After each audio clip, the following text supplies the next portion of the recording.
All right, so soft tissue injuries and burns.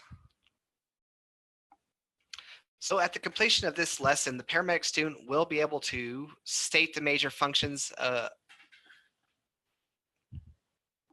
me see what slide I'm on real quick. Okay. We're about halfway done with our we're about halfway done with our trauma lesson for the morning. Okay, we go ahead and go back to presentation mode. All right, so at the completion of this lesson, the paramedic student will be able to state the major functions of the skin, list the layers of skin, establish the relationship between body substance isolation and soft tissue injuries, list the type of closed soft tissue injuries, and list the classification of burns, define superficial burn, and list the characteristics of a superficial burn. List the characteristics of a full thickness burn, describe the emergency medical care of a patient with a superficial burn, and describe the emergency medical care of a patient with a partial thickness burn. Describe the emergency medical care of a patient with a full thickness burn. And also list the functions of dressing and bandaging. Describe the purpose of bandaging, describe the emergency of a chemical burn, and also describe the emergencies of electrical burn.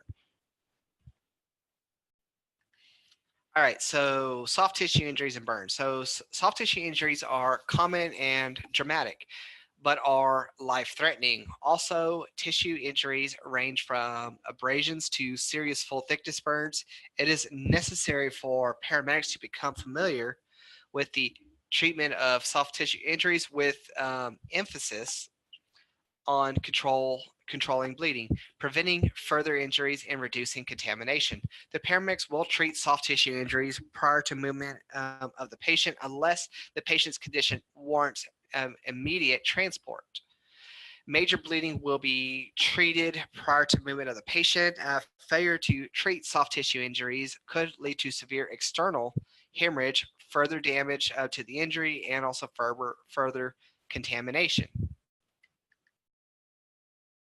Although the incidence of burn injuries have declined in the U.S. due to increased public education, better building codes, and early warning devices like smoke and such as smoke and flame detectors, burns remain a very serious problem. This is the fifth leading cause of death of all age groups, and the second leading cause of death in children under the age of 12. Thermal burns. This is typically when we talk about burns, this is the very first thing that people always think of is thermal burns. This is usually a damage to the body that occurs from heat absorbed by the body's exceeding its capacity to dissipate it. The depth of the burn will depend on the heat source and the temperature. The body responds to burns progresses over time and is classified in 4 stages. We have the emergent, then you have the fluid shift, then you have the hypermetabolic, and then you have the resolution. So the emergent phase, this is the body's initial response to the burn. There is an initial pain response, which includes a huge dump of catecholamines into the system due to the pain and physical insult of the burn. Patients will present with severe severe pain, tachycardia, anxiety, rapid respirations, and increased blood pressure. Okay, and then the fluid shift. This can last up to 24 hours. This is the body's releases the acute inflammatory responses. The blood flow to the injury site is increased. The capillaries become leaky. White blood cells and proteins begin to attack the pathogens and initiate healing. And then you have mast cells become major activators of the inflammatory process. So this is a lot of times where the patient may suffer from hypovolemia. So all of the excess fluid in the body will shift towards the injury site. The body will become leaky, so therefore it's going to be expelling fluids that way, and also there's going to be a huge amount of edema, and you can easily have fluids that are radiating because it doesn't because the integrity of the skin has been compromised to keep the fluids inside inside the body. So the next phase is going to be the hypermetabolic phase, which can last for weeks. The body's demand to increase nutrients due to increased metabolic activity caused by healing. The patient in this stage of burn recovery may need up to 10,000 calories a day because of their hyper metabolic stage. So, with the healing process happening, the whole body is in overdrive. So, with this being said, this is going to increase the amount of intake you need daily to give the cells the energy they need to properly heal the body. And then we have the resolution phase. This occurs when the body begins to form the scar tissue and continues the process of mending itself. The effects of these 4 phases of burns recovery are very important in any patient with a burn that covers 20 to 25% of their body surface area. All right, so the severity of burn depends on several things. What was the burn agent? Was it just was it just heat related, or are you looking at having a substance or that may have gotten on your skin, like plastic or tar, that keeps on burning? The burn circumstances. What happened when you burned? Was it simple as that you got too close to a campfire, or were you lighting a barbecue pit and it blew up in your face? The location of the burns on the body, is it just going to be located on the main trunk, on the chest, maybe even some of the abdomen, or is it, or maybe even the extremities? Is it wrapped all the way around the extremities, making it a circumferential burn, or around the chest? Or maybe do you have burns to the face that may compromise your airway? Location of the burns. Location of the burns of body. So, okay, the age of the patient. Is the patient a middle-aged adult that has a very good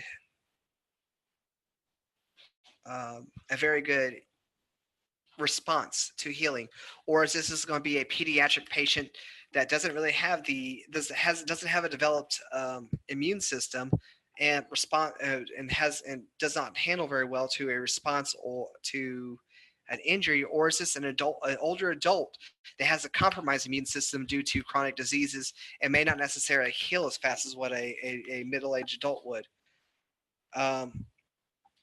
Is there any other type of injuries, or is there any kind of pre-existing medical history associated with it? Typically, when we're talking about this, patients like COPD patients, emphysema, congestive heart failure patients, diabetic patients. These patients do not heal very well because of they have a compromised immune system, and also their bodies to respond to an injury is a lot slower than when an adult, a nice healthy adult that is just coasting through life with not a care in the world. All right, so the tissue injuries caused by burns was discovered and called the Jackson theory of thermal wounds. He established this theory in 1947. The way the theory is there's a zone of coagulation. The area of maximum damage from the burn is going to have it in different ways. Usually there is it is represented by irreversible tissue loss due to cell membrane destruction and coagulation necrosis. So the zone of stasis. This is the area that decreases tissue's perfusion. This tissue is usually potentially salvageable, but if develops necrosis within the first 24 to 48 hours. Burn resuscitation is aimed at increasing perfusion and preventing infection to the decreased damage. Additional insults such as sustained hypoperfusion, infection, and or edema can convert this into an area of complete tissue loss. So typically, most of the time, the tissue in this area will recover unless sepsis or prolonged hypoperfusion occurs. These zones are three-dimensional and loss of tissue in a zone of stasis will deepen as well as widen as the burn injury progresses. I'm sorry, that was the zone of hyperemia. So here's what your burn zones would look like. Typically, you're going to have your zone of coagulation. This is where most of your damage takes effect. Typically, a lot of times these patients, this zone right here, can be as easy as maybe a first degree burn, where the zone of stasis being more of a mild irritation, and the zone of hyperemia can be where healing's beginning, or it can be more devastating where maybe the zone of coagulation is more like a third-degree burn, where that's just complete loss right there. The tissue is dead, it's gone. Then you have your zone of stasis, where potentially your second-degree burns can be at, and your zone of hyperemia is where your first-degree burns are going to be located at. As you go out from the initial, as you move yourself out further and further from the initial insult, or where the focus of the damage is, you are going to have less and less damage done, and it's going to take less for that to heal versus the center. It may be a total loss, and there is no healing that. All right, so superficial partial thickness burns. These burns are usually causes minor discomfort. The surface layer of the epidermis may peel within 1 to 3 days. There typically is no blisters, and the actual tissue destruction is minimal. A lot of times these are usually associated with the first upper layer of skin. You know, like I said, you have the major burn, you're going to have a lot of redness, a lot of irritation associated with it, but usually only lasts for a few days, and whenever the healing's all done, it's going to peel off all that dead tissue. Here's you some good pictures.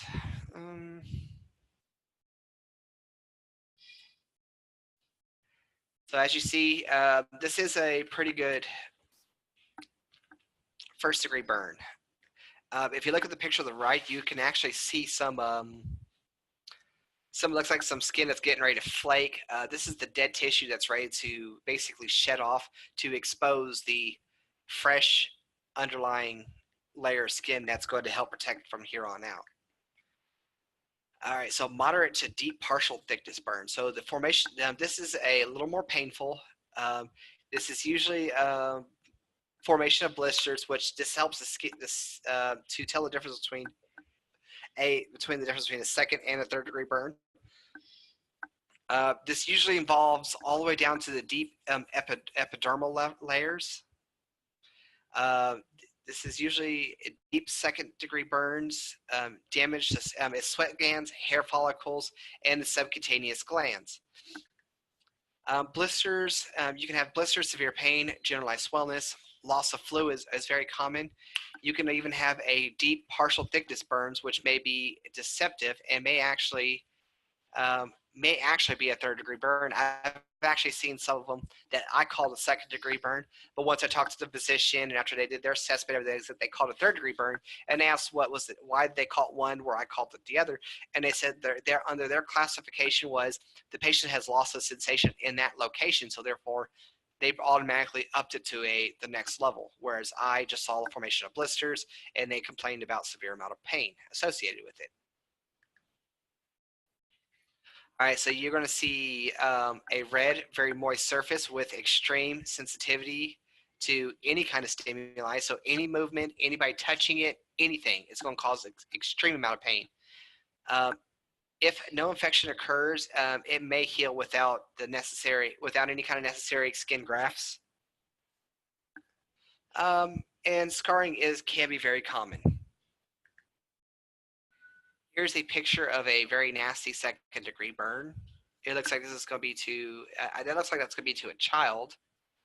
And as you can see, it looks like you could definitely see a splashing pattern where it basically got splashed on the skin. It irritated it. It made it damaged it all the way down to do the lower epidermal tissue. You do see in the inside around the flaps or the rolls that there isn't much damage. That's where the skin was probably pretty well protected from the roll itself. Here's another second-degree burn. This one actually has a lot of blistering underneath the skin. All right. So full thickness burns. This is going to be a complete destruction of the epidermis and dermis. The tissue death extends below the skin layers into the subcutaneous tissue. Full thickness burns are intense or have intense pain immediately after injury. A lot of times these patients that are suffering from this, suffering from shock, fluid imbalances, respiratory injuries are common. Long-term rehabilitation and the disability is common with third-degree burns. A lot of times patients, especially whenever they're having a burn to the joint areas, you're going to see a massive increase in the morbidity rate. So therefore, he's due to all the scarring formation that's happening during the healing process, he may not necessarily have full function or even full sensation back to that area where he was burned at. So if there's a joint involved, he may necessarily use the ability to bend or move that joint again. So typically it's going to be classified by white.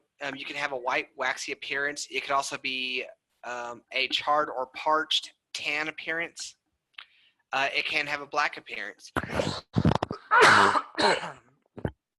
Skin's usually inflexible. It's very tight due to all the fluid that's building up on it, all the edema that's built up in that tissue, and also since the tissue is charred or it's became very leather-like, it's not going to allow the skin the ability to stretch to accommodate for that amount of fluid that's building up. This may have a complete lack of sensation or pain. Skin is very incapable of self-regeneration. So this means that the skin is fried. It's not going to be able to reheal itself. So it's not without outside assistance. You will not have no capillary refill noted because the fact that there is no fluid, there's not going to be no perfusion to that area.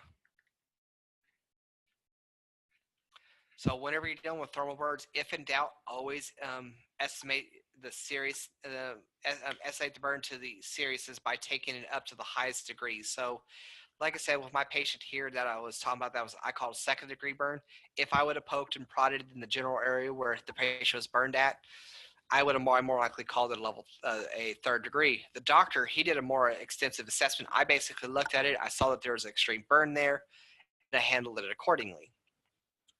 The doctor, he went there. He actually did a very detailed assessment because he went and poked in different spots and asked the patient if he had sensation in that general areas. When the patient told him no, he went ahead, he classified it at the next degree up. So if you suspect a second-degree burn but you're not certain, always classify it as a category 3 or a third degree. Here's a severe third-degree burn. So as you see here, he has complete tissue necrosis going on there. They even performed an escharotomy, as you can see on the inside of the leg, on the left leg. This is where they cut open the tissue to allow for tissue expansion.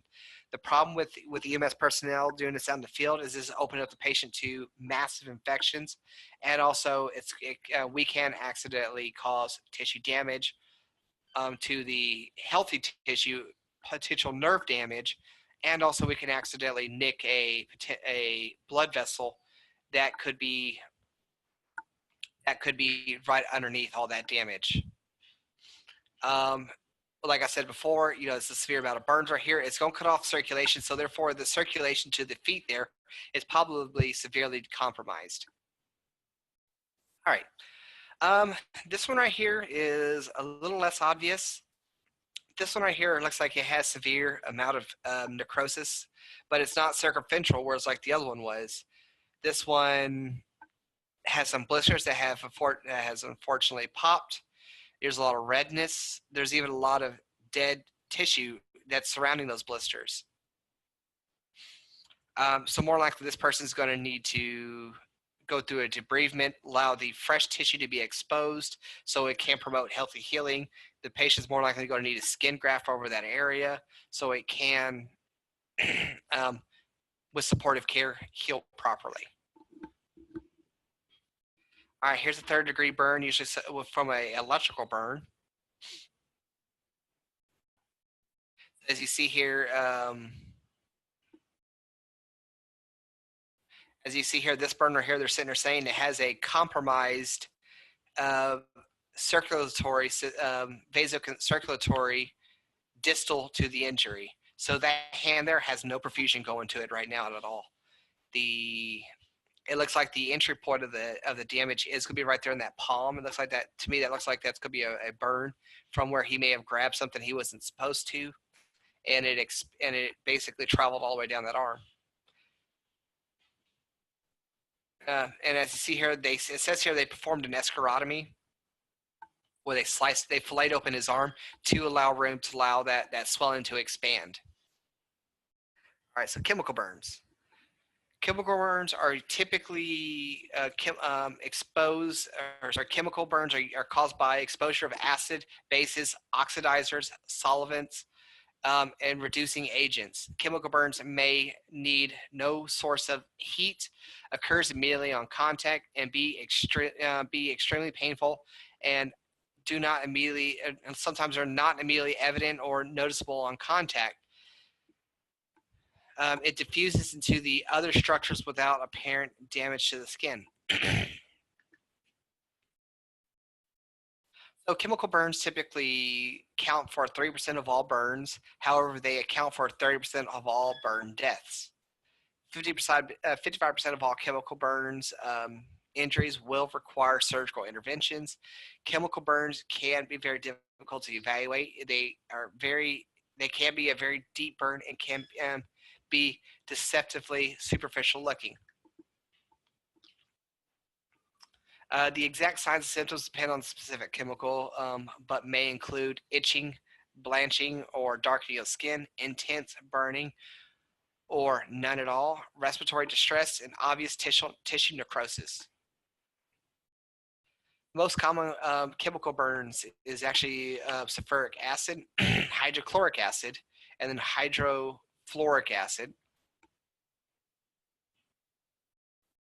Hydrofluoric acid leaches into the system circulation and reacts with the Ca.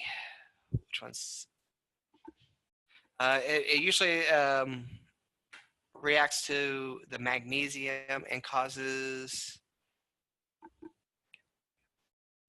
and usually can cause a cardiac arrest. You got sodium hydroxide, lime, and hydrogen peroxide. Usually pure hydrogen peroxide can be very necrotic. It eats away at organic tissues. I've actually, out of all these type of ones, the only one I've ever dealt with was a hydrofluoric acid burn patient. We had a patient that was working on an oil field site. He fell into a sludge tank from where they were. It was a tank where they pumped water into the ground, and they dumped whatever they push out or whatever they use in the push into the ground. They dump it into a tank to be whatever it's going to do for. But the water in the solution was in the tank was 120 degrees, and it was it said a huge part of it was hydrofluoric acid, and he accidentally fell into it. So he had extreme burns all over his body. I think he burned about 80 to 90% of his body. So needless to say, that was when we flew out. The majority of chemical exposures are through industrial exposures, including chemical fabrications, mining, medicine, and also other related fields where there is use of industrial chemicals. So chemical burns reacts to excuse me. Usually relates to the metabolic lithium, the potassium, the magnesium, and is usually very reactive to. Huh? Okay, sorry, sodium. I should remember that. NaCl, sodium chloride. Yeah, I just having a brain fart this morning. Um, they are very reactive to metallic chemicals. They can be uh, they maybe water or air reactive. So a lot of times, especially like magnesium is extremely water reactive. If you ever see how bad it is, Google a car fire with the magnesium engine blocks. A lot of these newer cars now they're making the engine blocks out of magnesium, so it's nice and warm. Firefighters go to approach where they're going to start putting water on the engine block, and it starts shooting off these bright, very sparkler like flares everywhere from where it reacts to the water. The standard treatment for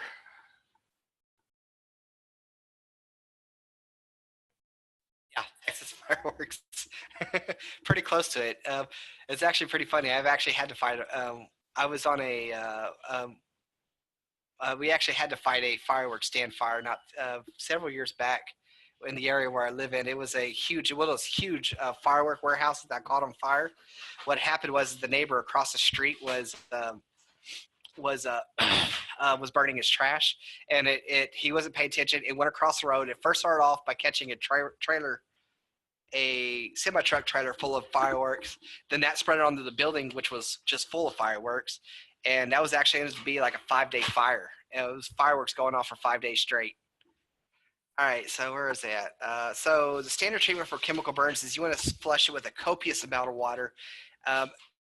So your standard treatment for chemical burns exposure. So usually is going to involve flushing with a copious amount of water, but it may be also inappropriate and can cause further damage for the chemicals that do react to water. If you're not 100% sure, always check. You can always check it was MSDS book, but a quicker reference is going to be call poison control. They'll be able to tell you what it reacts to if you're not 100% sure. Okay, so sulfuric and also muriatic acids are extremely water reactive and react very violently. For these materials, so covered with mineral oil and a sterile dressing. Treatment will be pick out the metallic pieces and place them in mineral oil. All right, white phosphorus is a chemical that is very air reactive. It has been used in the past for arsonists to start a untraceable fire. It must be kept wet at all times. Patients with white phosphorus burns may still have active burns under the skin and wound should be dressed with wet and kept wet. All right, to neutralize or not. So the general rule is a thumb is not to neutralize any chemical burn because the risk of causing you're going to cause an exothermic reaction, which is that a lot of times whenever you're trying to neutralize the agent, it's going to produce heat, and the heat could be excessive enough to cause extreme burns to the patient itself. So the chemical, you never want to. It can't cause an exothermic burn. Reacts between the chemical and the neutralizing agent. And in some cases, the neutralizing agent must be given in a toxic dose in order to effectively neutralize the chemical agent. There have been recent studies that show that the rapid neutralization of alkaline chemicals with 5% acetic acid, which is a common household vinegar, can significantly reduce the depth and progression of tissue destruction. All right, so alkaline. exposures. These are going to be your basis type material. These are all right. Liquefaction necrosis. What they do is they work on dehydrating the tissue. They can cause thrombosis. They can cause a bunch of blood clots in the blood vessels, and they usually have a very deep penetrating injury. They absorb, or sorry, they penetrate very deeply. Whereas a lot of times your acid type deals usually stay pretty superficial. They have very little pain. These things are usually found in oven cleaners, fertilizers, and other industrial equipment. My my cousins used to run a dairy, and they said they had a worker one time that because they were giving me the whole spiel when I was young about make sure you wear all equipment when you're cleaning the dairy because a lot of the equipment are cleaned with harsh alkali based cleaners. So they said they had a person that didn't believe in wearing their gear. They said he was going there, he was cleaning without no gloves on or anything else like that. It wasn't until his skin started slushing off that he realized, oh yeah, this is why I got to wear my equipment. So he actually had to go out and get treatment for all this for his injuries because of the fact that he was sit there exposed for a long period of time to this alkaline cleaners, and like literally his entire, they said it's from his elbows down, his skin, his first few layers of skin just slushed right off. All right, so here's a picture of an alkaline burn. All right, so it looks like you can see a distinct line where the chemical had just ran down his leg and onto the top of his foot. It looks like they have tubes inserted in there to help relieve the pressure and also relieve any kind of fluid buildup. Here's some more alkaline burns. As you can see the dark blotches and stuff like that. That actually looks to be very necrotic. So this patient right here is going to have an extended healing process. I see kind of like a checkered pattern on there. I'm wondering if that's, no, that wouldn't be. I was going to say, I wonder if that's due to a skin graft that they put on top of them, but I don't think so. I would think that they did a skin, if they're going to do a skin graft, they wouldn't put it over the dead tissue because that's just going to cause more necrosis underneath that new growing skin.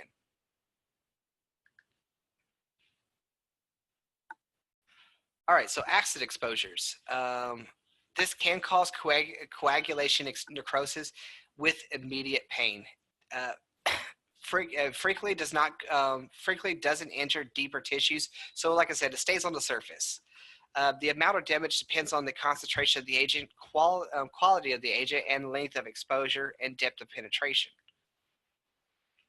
Special assessment findings will be know the agent and read the label. Seek consultation with a poison center called Poison Control, and for any kind of advice that you may need out in the field. I use them fairly regularly. I usually have them deal with some kind of chemical exposure at least 2 to 3 times a year. So I have them saved on my phone, and of course, unfortunately, every time I really need them, I'm in an area that doesn't have good service. So whatever that happens is I may be on the phone with them for 30 seconds. I lose connection. And then whenever I call it back again, I may get it at another poison control center in another city altogether. And this one time, I think I called them 5 times on the way to the hospital about advice to a overdose I was transporting. And every time I called them, I said, well, I was talking to Grace. And like, yeah, there is no Grace that works in this center. And then eventually I got, okay, which I would first answer the phone. They would say their name. They would know my name. And I would ask them, okay, which poison control center am I talking to? One was in Dallas. One was in San Antonio. I think I talked to one in San Francisco. Basically you get the first available operator. So eventually I got all the stuff out, and they told me there really wasn't much treatment to watch out for this. And then, which was basically, they told me look for signs of respiratory distress and tachycardia, and then my lost service again. Well, then I found out that once I got off the phone with them, they knew which hospital I was going to. They called the hospital, basically relayed the information, so they could continue on patient care once I got to the receiving facility. All right, acid burns. All right, so here, as you see here, it just basically burned away the flesh on the top layers of tissue. It exposed the tendon and some of the other underlining tissue that's right underneath all the subcutaneous areas.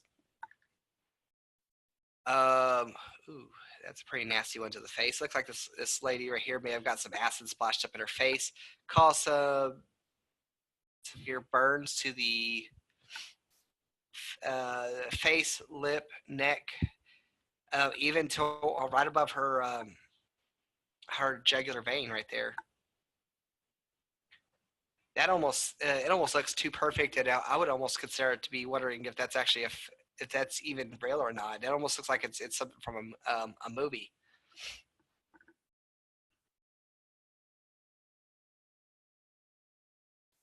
So whenever you're using any kind of consideration when you're using chemicals, always wear protective clothing and equipment when necessary. Flush with copious amount of water. Um, Alkalize, you may require several hours of irrigation. Um, and do not ever use a neutralizing agent. Electrical burns. Electrical burns can be deceiving. There will be a relatively small surface burn area that can be used to predict the severity of the internal burn injuries. Although the electrical burns only compromise 3% of all, or usually comprise of all 3% of burns, they actually account for 100 deaths per year. Last year, it was early in the last year. I want to say it was probably around April-ish. We had one of our local fire departments that was working a fire scene. Well, the fire chief gets on scene, and he was never big. Was a very big individual. I want to say they said he weighed 320 pounds. Um, Never wore gear. He always stayed back. So every time you saw him on scene, he was wearing his T-shirt with the sleeves cut off, shorts, and tennis shoes. He was kind of playing incident command from the distance. Well, he was the first on scene and had fire, or he wasn't the first on scene. There was other fire apparatus on scene, but he was trying to clear some way so at past where his guys could get into. Well, there was electrical wire or not electrical wire, a hot wire to keep cattle in that was laying on the ground. So he decided he was going to pick it up and cut it so he could move it out of the way so it doesn't get caught up in his fire apparatuses. So whenever he reached down to grab it, he actually electrocuted himself because what happened is 200 yards down the line, a electrical power line had fallen on top of that same wire he went to go grab. So he had electrical burn to his left hand, and later it was proven, I think it was like a month later, they had proven that it actually had an exit wound that nobody saw, and it had exited right above his rectum, basically about his coccyx area, the top of his coccyx. So we get dispatched out there for a firefighter down. So we get out there, we find out it's him. We work him for a total of like 3 to 5 minutes. We get him back. We have a return to circulation, and we fly him out. They keep him in a coma for an extra, I think, a month or two. They bring him out. He goes to rehab for another month or two. Then he gets discharged. It's been well over a year now, and he's still dealing with some of these. Every now and then something new pops up. Like they discovered. Yeah, it nearly did. If you think of it, it went down his left arm and came out about where his coccyx should be. So it fried everything along the way. I think they said he got lucky for one of his size. He was an extremely large individual, so therefore the electricity had a larger surface area to spread out over. And two is it didn't jump across his heart. If it would have jumped across his heart, they would have expected to see more damage done. But from what I understand, he walked away with his heart being perfectly healthy. The only injuries that he has is he has no feeling in the left arm. He had a dislocation of his left shoulder and severe damage to that hand because he had the burn across the top of the hand, a third-degree burn across the hand, and in a huge, I think they said it was whenever they eventually found the wound that was right above his tailbone, It was way he put it. He said it was like 11-inch by 6-inch by 2 or 3 inches deep wound, and it was basically underneath the tissue. What they first got alerted about it was is they saw a small, what they thought was a cubitus ulcer stage 2. So when they started investigating, they started looking at it, started poking at it, and they realized there was all this dead tissue underneath the skin right there. So they blanched them open, they debriefed it, and everything else like that, and they found this huge cavity of dead tissue that they've missed because it was on the backside. So he had all that damage done. He still doesn't have feeling to his left arm. I think they've fixed his left shoulder. He has no cardiac damage done. His kidneys are completely operational, and from what I understand, all his wounds are healed. Yes, he was extremely lucky. This is a guy we all know very well, so it was a very intense scene. His fire guys were doing awesome CPR, also trying to also keep us protected, because I was working on IO and drug administration. To my left, about I think it was like 2.5, 3 feet from me, was that electrical line that he grabbed, and I had a firefighter stand between me and that electrical line. Every time I moved, the firefighter would push me, and he would tell me, "You're not going any closer in this direction. I'm here to protect you," because he knew that line was well. It was a very fluke incident, because what happened was the power line went down. They lost the ability to basically send power down that line, and from like 200 miles away, that they were sending impulses, thinking it was a fried squirrel on the line that was causing it to short out. So they kept on sending these impulses. He happened to grab that power line, or that hot wire line, right at one of those impulses, and it shocked him. The property owner grabbed it in between impulses, and they said that they knew we were down there working CPR, and the guy's like, "Well, just cut that line, it's dead." I turned off the deal. I said, "No, do not touch the line." He said, "Fine." He reached down there with some pliers without insulation on them, and he cut the line. But as soon as that line hit the ground, it sparked, because the fact that they sent another impulse down the line to try to, I guess, basically fry this supposed squirrel that they thought they had. And it actually caught the grass on fire right there. So we almost had 2 patients we needed to work on from the same electrical from the same scene.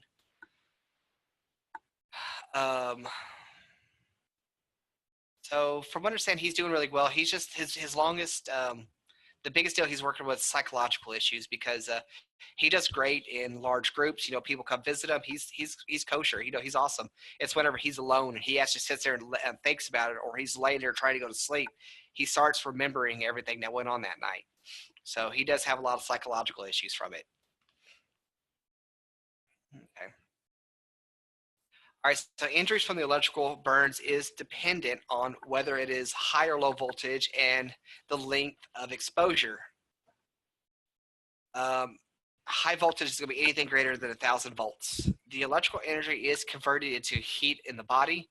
The injury itself depends on the type of current. It's going to be AC versus DC, and the path that it follows. Tissue's resistance, is it going to be hard versus soft, and also the duration of the exposure. Like I said, in the incidences of this fire chief, he wasn't exposed very long. It was just a quick impulse that lasted for a few seconds, so therefore he was able to get turned loose from the wire he was touching, but it was enough to place him in a cardiac arrest. When we got there, he was in VFib. So what we did is we basically pushed some epinephrine and defibrillated him. And then after a few more minutes of CPR, we started noticing we have an organized rhythm. We checked him. We had a faint pulse. So this is where we're starting to go ahead, work on fluid resuscitation. We're starting doing this. We're starting to do that. We intubated him and we RSI'd him. We started this large domino effect of different things we started doing for him. All right, so when the current enters the body, it overcomes the resistance of the skin and the body and becomes a gigantic electrical conductor. Different densities of tissue have different resistance. Electricity tends to flow over the dense tissue and penetrate softer tissue, causing a variety of injuries, but more intense injuries to the softer tissue. Electricity has the affinity for nervous tissue. So um, electricity loves nervous tissue. That's the way our body works. Our body sends electrical impulses throughout the body to do whatever we want the body to do. So whenever somebody gets electrocuted, it actually does. It actually loves to find those little pathways, those nerve pathways, and use them to let the electricity travel. So signs of significant injury include loss of consciousness, paralysis, decreased peripheral pulses, joint injuries, evidence of a long run, which is an entrance wound to the on the torso, with the exit wound at the distal part of the limb, which indicates an extensive internal involvement. Um, the current is, if it's AC, which means alternating current, is typically will present with a very discrete signs of injury, but will cause a more serious internal injury, including cardiac arrest and suffocation from respiratory paralysis. DC is a little different. DC current flows only one direction. It will have a distinct entry and exit wound. So arcing. Arcing usually is usually from heat generated that can be as high as 5,000 degrees. The clothing usually would ignite spontaneously, and the excess energy from the arc is displaced in the form of an explosive force, which can cause a blunt trauma to the injury. I've actually had to deal with one of these too. It was during one of my paramedic clinicals. What we had done is we get called out for a guy that had fallen out of a cherry picker. If everyone knows what a cherry picker is, that's actually the arm and basket that the electrical company goes in to work on the lines.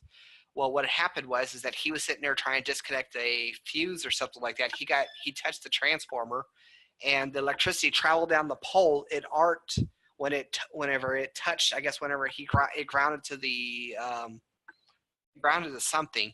Well, it arced and actually caught his clothes on fire, and it threw him out of the bucket.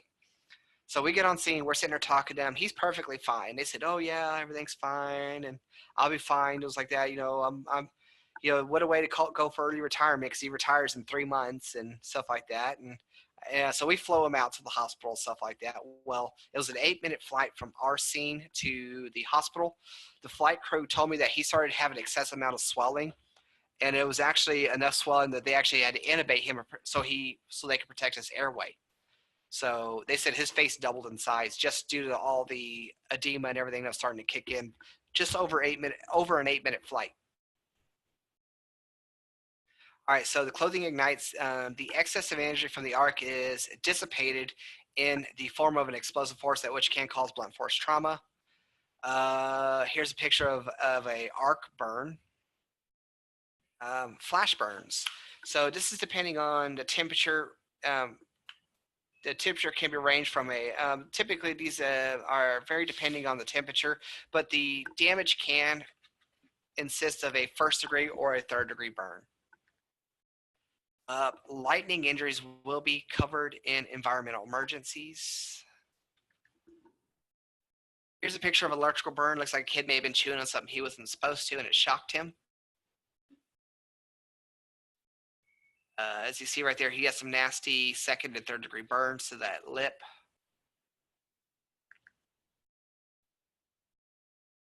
Here's some electrical burns. This looks like it could be usually, probably more likely, this is probably where exit wound right here on the left foot, and then on the right side. I wonder if this is a burn, because you see here, you can see the burns down the back, so I'm assuming this is where the electricity traveled down the nerves. It fried the back, and it tried to exiting the butt cheek and also the upper thigh. It looks like in 2 separate spots. And this looks like also be post damage. So this is a lot of times where they're doing their debridement. They're cleaning out all that dead tissue, so the fresh tissue can be exposed to help promote healing, it looks like. Ooh, here's a electrical burn that looks like somebody got struck in the head. But as you see there, that was a full all the way down to through the tissue. So as you see, it burned through all the layers of skin, even through the subcutaneous area, and also fried some of the skull. I'm trying to look at his neck. He has positive JVD, but I do not see no other burns down his neck. And here's um, burns to a forearm. Really can't indicate what may have caused it, but with it being around the wrist like that, it could have been easily from a metallic piece of jewelry got in contact with a piece of with something that had electrical current and caused that type of burn pattern. All right, so patient assessment and management. What you want to do is you want to perform an initial assessment. So BSI, scene safe. Is there any kind of hazards that you're noting at this time? Once you're 100% sure that scene is safe, okay, how many patients do I have? Do I have 1, 2, 3, 4, a dozen? Do I need additional resources? For the patient with thermal burns, how did the burn occur? So first off, you need to know what would happen. Was it that he grabbed this pole sitting there next to him and electricity traveled down it and shocked him? Or is it he went to go throw some gasoline on the barbecue pit and it blew up right back in his face? How was the fire extinguished and how long did it take? Was any type of fuel or accelerants used? Did the patient lose consciousness at any given point? Was this either in a residence or a vehicle? Was this, better yet said, was it in a residence or a vehicle? Was this in a confined space? Does the patient have any occurrence of concurrent injuries?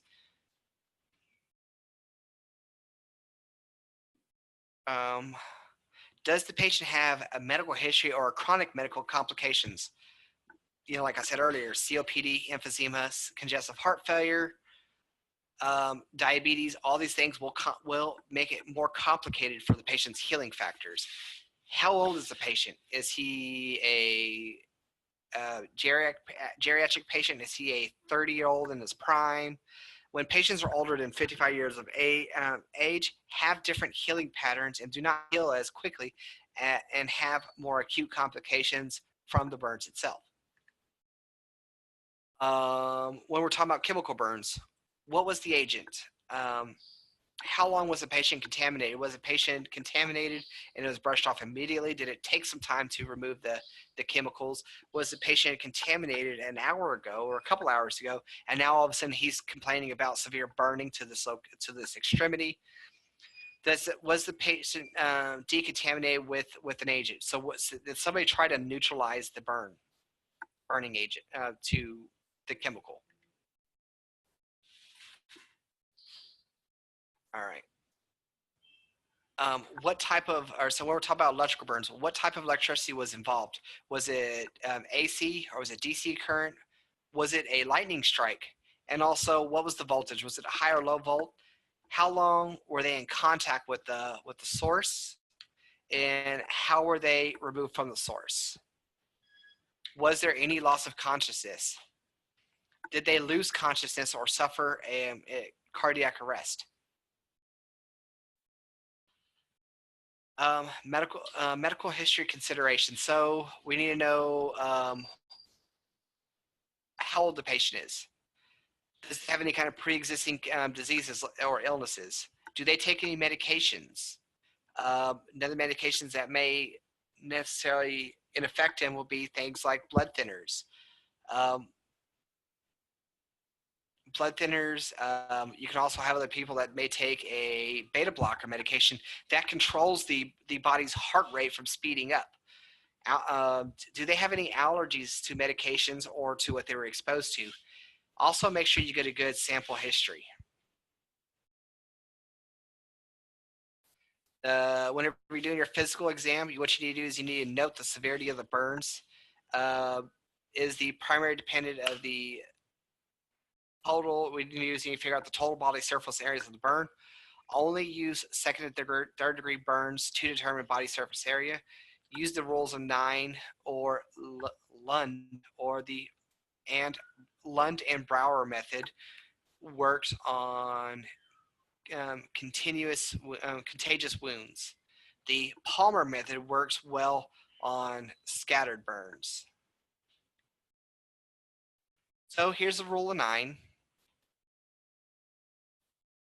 So as you see here, the way I was taught is that the head counted for 9%, but that included front and back. As you see by this illustration, they blocked it in half, everything in half. That 4.5 to 4.5. If you add those two together, it equals 9. So both sides of the arms is 9. Both sides of the head is 9. The front is 9. The back is 9. The abdomen is 9. The back of the abdomen is 9, and each leg is 9. And of course, the genitals equals 1%. Now, the rules of 9 when it comes to children are a little different. They have a larger, the abdomen and the thoracic and abdominal area is all included in one section. The head is a little larger, and the legs is a little smaller. Let me see if they talk about it. Yeah, okay, here they go. So whenever you're talking about rules of 9 when it comes to children, so as you see there, the head's a lot larger and the legs are a lot smaller. So what happens for every year of age, you take 1% from the legs, or sorry, you take 1% from the head and you add it to the legs. So the body surface area is divided into areas represented by 9% or multiples of 9. Whenever when we're talking about the rule of palms, you want to make sure you're using the patient's palm, not your palm, because your palm is going to be definitely a lot bigger than the 1-year-old's palm. All right, so here's the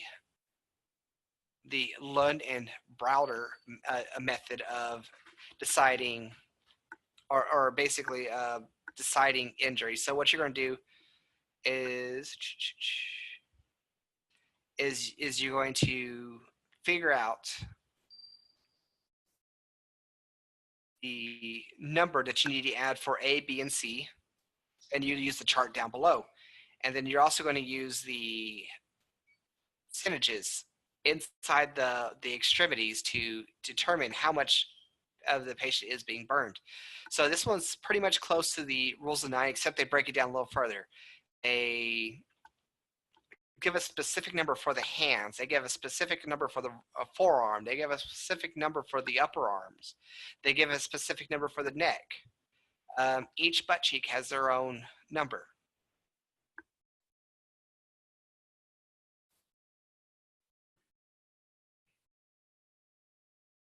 They also have the same exact setup for children.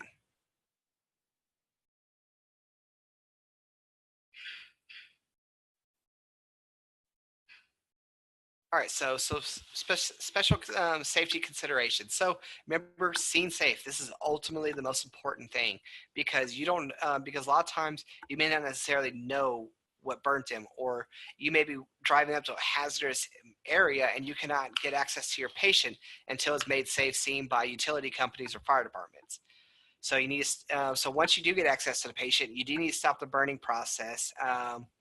You must cool down the burn area. Must cool the burn down so it doesn't deepen. So you want to try to take control of that burn. You want to limit the spread of the injury. Remove all clothing and jewelry. You do not want to peel clothing or jewelry off the skin, so you may want to look at leaving that attached and maybe cut around it. And also estimate the total body surface area that has been exposed. You need to identify other existing injuries. Patients with concurrent traumatic injuries must be transported to a trauma center. So these are patients with other injuries that actually adds to the severity of their initial injury. You need to do a detailed physical exam. Watch the airway for signs of compromise. O2, SpO2, EKG, IV monitoring. Transport to a burn center. All ALS interventions. Try to do all ALS interventions en route. So here's the fluid resuscitation formula. I think if I remember correctly, this is also the one that used to be called the Parkland formula. So what you're going to do is you're going to take 4 mLs times the weight in kilograms, and then times it by the percentage of the total body surface area. So body surface area burned over 24 hours. So this formula is designed on how much you need to administer in over a 24-hour period. So the very first, so you're going to figure out the total amount of fluid that you need to add. So first off, let's say we're dealing with a patient that is, let's say we're dealing with a patient that is going to be, let's keep it simple, 220 pounds, which we all know that equals 100 kilograms. What you're going to do is you're going to take your 4 times 100. That's going to equal 400. And you're going to take that times the body surface area burned. So let's say I have a patient that was burned 23%. So the patient being burned 23%, this gives me 9,200 mLs of fluid that I need to administer to this patient over a 24-hour period. So with half to be being administered over the first 8 hours, I'm going to take that divided by 2, and then to figure out how much I need to do, let's see here, divide. So with this being said here, my patient, it was first, let me look at my history here. I went a little further ahead. So 4,600 mLs need to be administered in the first 8 hours. After that, I went ahead and divided on how much I need to give. So I need to give 575 mLs per hour to this patient for the first 8 hours. After that, the other half is going to be over the next 16. So that's literally going to double that dose. So that the rest of it is going to be, so the rest of it is going to be given at 287.5 mLs per hour. You can use lactated ringers and or normal saline. What I would do is I would also look at other other issues that may be involved to determine what fluid you want to give, and also check with your local protocols. Some places like the lactated ringers because they have the lactate, and it also helps keeps the fluid in the vascular space a little longer. Some places just say, you know what, no, we don't really need we only need to save the lactated ringers for severe trauma patients, so therefore we're going to just stick to normal saline. All right, so fluid resuscitation. So for pediatrics, for the first 10 kilograms of body weight, what you're going to do is you're going to give 100 mLs per kilogram over 24 hours. The second dose is going to be for 10 kilograms of body weight. You're going to give 50 mLs per kilogram over 24 hours. For each kilogram of body weight above 20, you're going to give 20 mLs per kilogram 20 mLs per kilogram over hours. So if you have a patient that's weighing 30 kilograms, so he's going to get 150, he's going to get 170 mLs per kilogram over a 24-hour period.